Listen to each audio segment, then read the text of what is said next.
it for the Knicks to win Game 5 and not have to worry about coming back here for Game 6? Well, I mean, it's critical, but the pressure goes back on Boston, who has not won a home game yet in this series.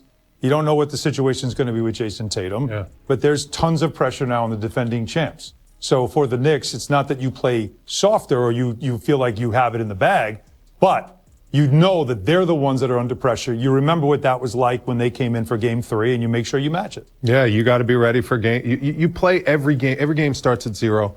You go through your routine. You try to win and knock this team out immediately. You don't think about the next one. You have it at home, which is huge, but you obviously go try to get Game 5. All right, guys. Monica McNutt now joins us. She, as always, was on the radio call on ESPN New York. Monica, what do you think? How about that second half? Knicks outscored the Celtics by 19 points. Very impressive. I will tell you this, Tyler, obviously, you know, we love sharing a little bit of our booth experience with the fans. Tyler looks at me and goes, I'm just so calm. Like, it was a comfortable win. I was like, this is an unusual feeling, isn't it, friend? So I think, of course, our hearts go out to Jason Tatum, and we hope that is not anything serious because everybody wants to be at their best in terms of getting the opportunity to move forward. But I kept looking at the box score, y'all. 1 turnover in the fourth quarter.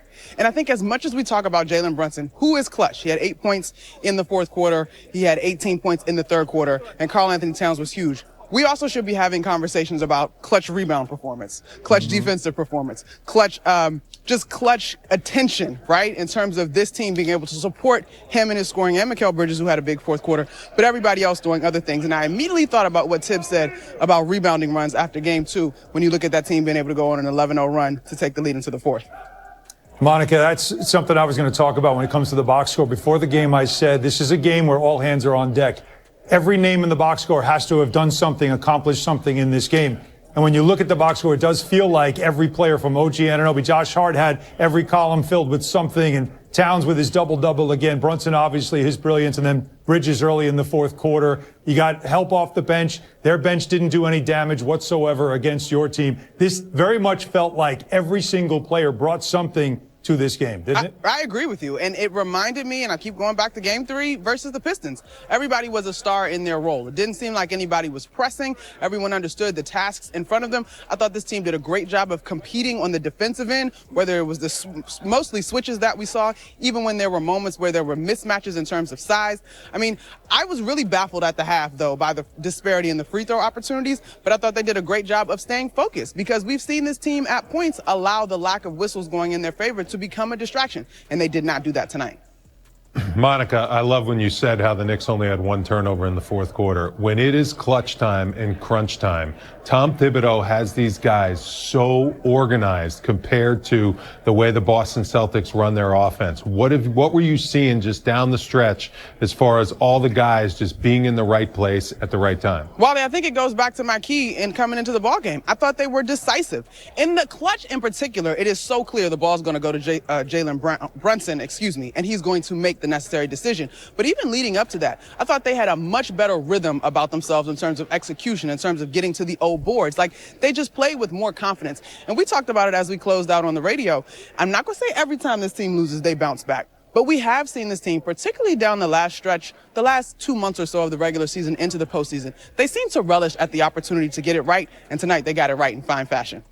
All right, Monica, as always, we appreciate it. Have a safe trip to Boston, and we will talk to you on Wednesday night. Sounds good. I mean, the Knicks are 1 win away from going to the conference finals. That's amazing. And again, it was the resiliency that Josh Hart talked about, right? That first quarter, they go 12-0 to finish the first quarter, and you're like, oh, they can't miss. Yeah. Like, all the things were going on, and they just kept staying with it and kept battling. All right, Tom Thibodeau, as always, his post-game comments presented by Chase. Questions?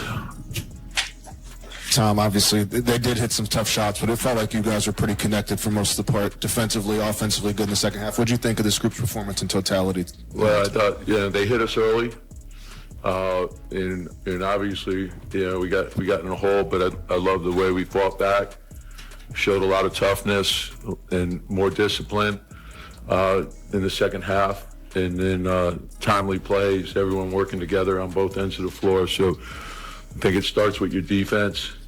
And then you have to have a lot of toughness, and then you have to do it together. And I thought the guys did that. Quick to see with Mikal in that fourth quarter, it looked like he was a little bit more assertive in trying to get his mid-range off. Yeah, just, reading the game extremely well, getting to his spots. He had some big-time rebounds in traffic, some tough plays. Thought he was terrific in the fourth quarter. Thought OG gave us a huge game. And I thought Jalen, of course, was timely shot after timely shot. But I thought Mitch gave us big minutes. Cat gave us really good minutes. Deuce got us at a faster pace, so I thought that was good for us as well. I used to say you don't want to do this, but you're down 14 in the third quarter. Just kind of what it says about this team to keep coming back. You just got to keep fighting, and that's sort of the nature of the game. There's, when you're playing a three-point shooting team like that, there's going to be variances in the game where there's runs and you can't go away. You got to keep fighting. And they have the ability to, make tough shots. I thought, Tatum had a monster game going. He's a great shot maker. And I thought a lot of the shots were challenged well. He has the ability to make, and we have to have the determination to come back to do it over and over again and stick together. Tom, what about the building and the electricity in the air when you guys were responding? Yeah, and we always say, we got the best fans in the world, and the arena's great, the atmosphere, but we got to make sure we give them stuff to cheer for.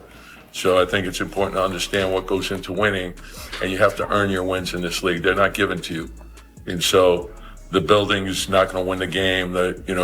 Whatever the series, each game, you got to go in and put the work into winning that particular game. That's the only thing that matters.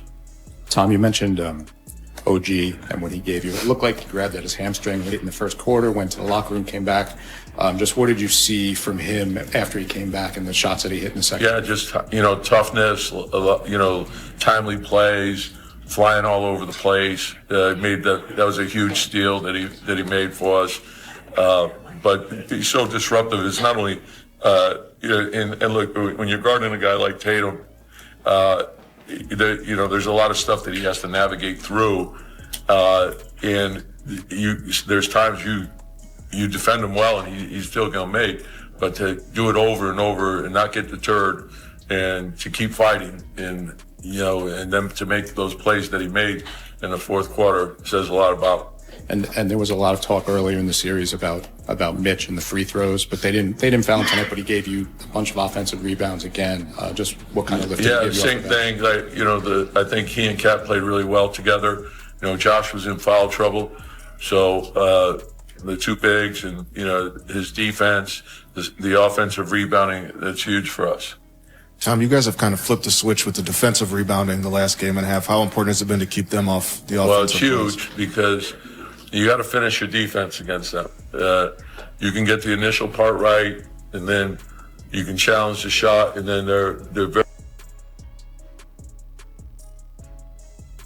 very quick to the ball, and their guards pursue. Their bigs are relentless.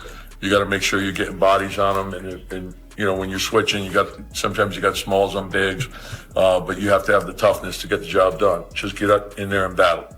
Tom, speaking of Mitch, he affects the board so much, even on plays where he doesn't get rebounds. What do you feel like he gives you guys, even on the plays when he's not getting boards? How is he actually impacting? Well,